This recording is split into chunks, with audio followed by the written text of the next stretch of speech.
여러분은 과학이 진실을 추구하는 순수한 학문이라고 생각하시나요?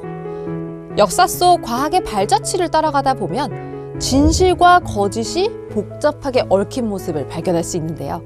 심지어는 우리가 익히 아는 이야기조차 사실과 다를 때가 있습니다. 책 진실과 거짓의 과학사는 이처럼 잘 알려진 과학 이야기 속에 숨겨진 진실을 파헤쳤는데요. 갈릴레이가 피사의 사탑에서 2개의 물체를 떨어뜨려 낙하 실험을 했다는 유명한 일화. 다들 아시죠? 하지만 그 어디에도 갈릴레이가 실험을 했다는 기록이 없다는 사실. 만약 갈릴레이가 그 당시에 정말로 피사의 사탑에서 낙하 실험을 했다면 공기의 저항 때문에 무거운 낙공 쪽이 먼저 떨어져서 갈릴레이는 망신을 당했을지도 모른다고 하네요. 뉴턴이 떨어진 사과를 보고 만류 인력의 법칙을 발견한 썰도 아주 유명하죠. 이건 약 98% 거짓!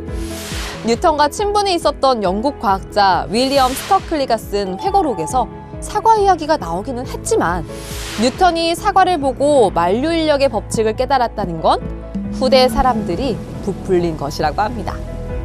과학사의 이면에 존재하는 오해와 거짓, 그리고 진실의 이야기를 담은 책, 진실과 거짓의 과학사. 다른 이야기가 궁금하다면 지금 한번 책을 펼쳐보세요. 때는 1388년 6월 26일. 요동 정벌을 위해 출정했던 이성계는 한국인이라면 모를 수 없는 역사적 사건, 위화도 회군을 감행합니다. 하지만 우리가 알고 있는 위화도가 가짜라면 어떨까요? 오래전부터 위화도에 관해 의문을 품었던 허우범 교수. 그는 위화도의 비밀을 통해 역사의 실체를 파헤쳤습니다. 지금까지 위화도는 중국 단둥시 앞 압록강의 가운데에 위치한 작은 모래섬으로 알려졌는데요. 당시 고려 요동정벌에 동원된 인원만 5만여 명이었고 2만 필이 훌쩍 넘는 군마에 군수물자를 운반하는 수레 등을 포함하면 실로 엄청난 인원과 물량이었습니다. 그런데 집중호우가 쏟아지면 금방 물에 잠길 듯 얕은 이곳이 과연 이성계가 회군한 위화도가 맞냐는 의심을 가진 거죠. 게다가 조선왕조실록에서 위화도에 대해 무려 160회가 넘는 기록이 있었는데 현재의 위화도와 사서의 기록이 어느 것 하나 일치하는 것이 없었다고 합니다.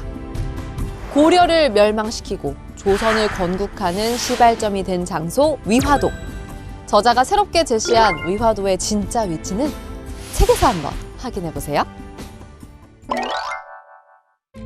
세상을 움직이는 비밀 조직 프리메이슨과 일루미나티. 50년 넘게 이어지는 달 착륙 조작설까지. 세상에 난무하는 수많은 음모론들.